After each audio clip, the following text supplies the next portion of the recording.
Hello friends, welcome to my channel learn with Shahin. আমি শাহিন।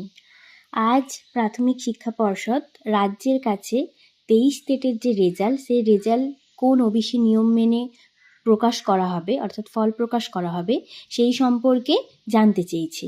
তো চলুন কি জানতে চাইছে এবং প্রাথমিক শিক্ষা পর্ষদ টেটের যে রেজাল্ট, 23 স্টেটের যে রেজাল্ট, সেটা তাড়াতাড়ি ফল প্রকাশ করে নতুন নিয়োগও চাইছে, সেই কথাও জানিয়েছে।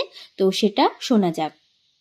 ওবিসি সংরক্ষণের কোন নিয়ম মেনে টেটের ফল এখনো প্রকাশ হয়নি? 2023-এর প্রাথমিক টেটের ফল। ওবিসি সংরক্ষণ জটিলতায় ঝুলে রয়েছে 2023-এর টেটের ফল, আমরা জানি। সোমরাজ প্রতিনিধি আমাদের সঙ্গে রয়েছেন। সোমরাজ, রাজ্যের থেকে ঠিক কি কি বিষয় মূলত জানতে চাইলো প্রাথমিক শিক্ষা পর্ষদ? দেখো, ওবিসি সংরক্ষণ জটিলতা এখনো আটকে রয়েছে প্রাথমিকের টেটের ফলাফল। 2023-এর ডিসেম্বরে প্রাথমিকের টেট নিয়েছিল প্রাথমিক শিক্ষা পর্ষদ, কিন্তু তারপর থেকে প্রায় প্রায় 1.5 বছর হতে চলতো প্রাথমিক শিক্ষা পর্ষদ এই টেটের ফল প্রকাশ করতে পারেনি। আর সেই কারণেই এবার রাজ্যের থেকে প্রাথমিক শিক্ষা পর্ষদ জানতে চাইলো যে ওবিসির কোন নিয়ম মেনে টেটের ফল প্রকাশ করা হবে। কারণ তুমি জানো যে এই ওবিসি সংরক্ষণ নিয়ে বর্তমানে আইনি জটিলতা একটা চলছে।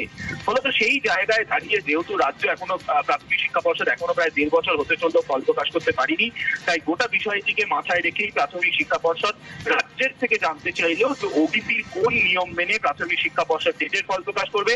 তার কারণ প্রাথমিক শিক্ষা পর্ষদ দ্রুত নিয়োগে যেতে চায়, প্রাথমিক শিক্ষক নিয়োগ করতে চায়।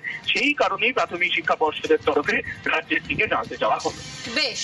নিউজ 18 বাংলায় যে খবরটা দেখালো সেটা আমি আপনাদের দেখালাম, এবং এর আগেও আমি পোস্ট করেছিলাম যে খুব দ্রুতই, অর্থাৎ এই আগস্ট মাসেই কিন্তু 23 স্টেটের যে ফলাফল সেটা প্রকাশিত হতে চলেছে, এবং তার সাথে খুব শীঘ্রই ইন্টারভিউ নোটিফিকেশান আসতে চলেছে।